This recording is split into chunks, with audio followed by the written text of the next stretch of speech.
Okay, let's take a couple of minutes to review internal controls. So this is what policies and procedures companies put in place to help protect their assets, to ensure proper financial reporting, to make sure that they promote efficient and effective operations, and to urge adherence to companies' policies, and to ensure compliance with laws and regulations.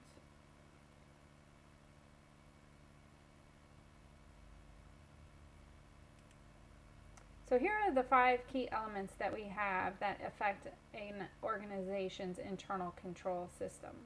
And those are going to be the control environment, risk assessment, control activities, information and communication, and monitoring. So let's break each one of those down, talk about them in more detail.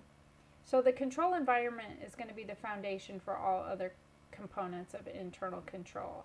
It's going to set the tone for the entire organization. It includes the leadership, philosophy, and operating style, competency of employees within an organization, the integrity and ethical values of the company personnel, and then the organizational structure of the company, namely the delegation of authority and responsibility.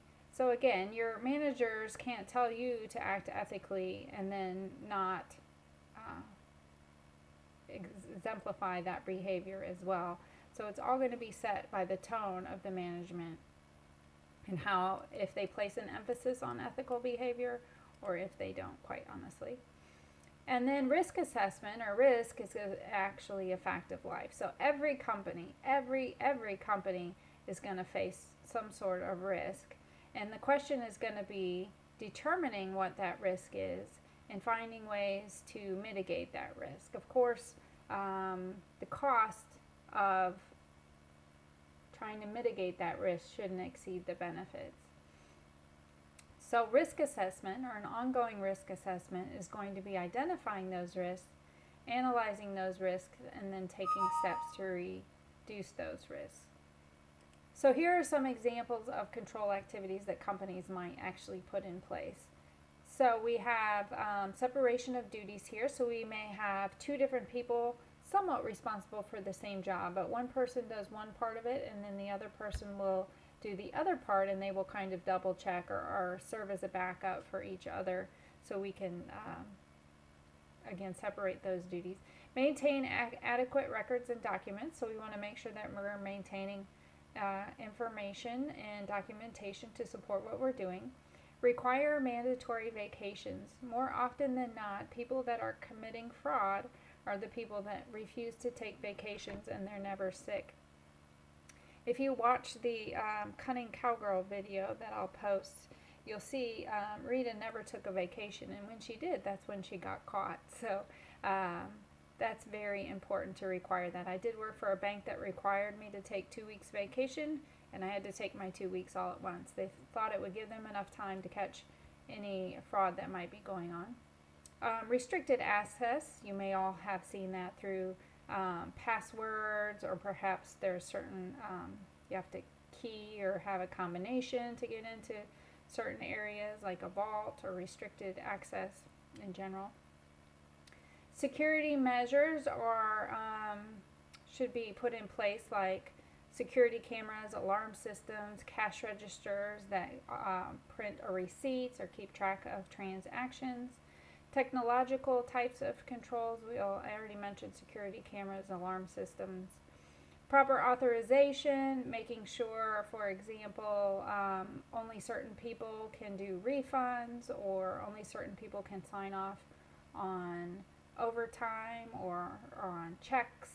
So making sure you get that oversight, that extra person.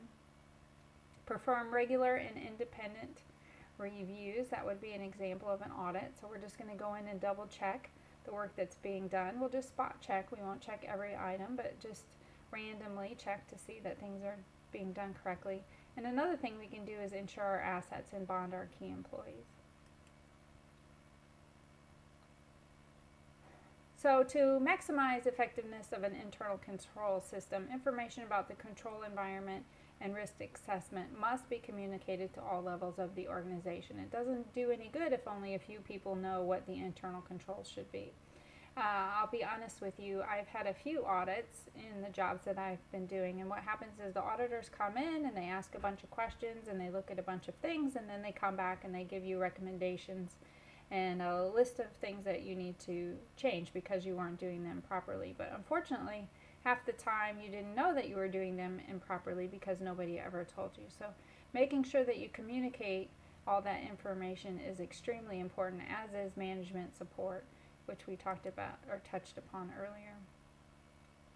Also, a good internal control system must be continually monitored to locate weaknesses in the system. So you can't just put it in place and then move on and switch to something else. So you need to have ongoing monitoring activities that include regular management and supervisory activities.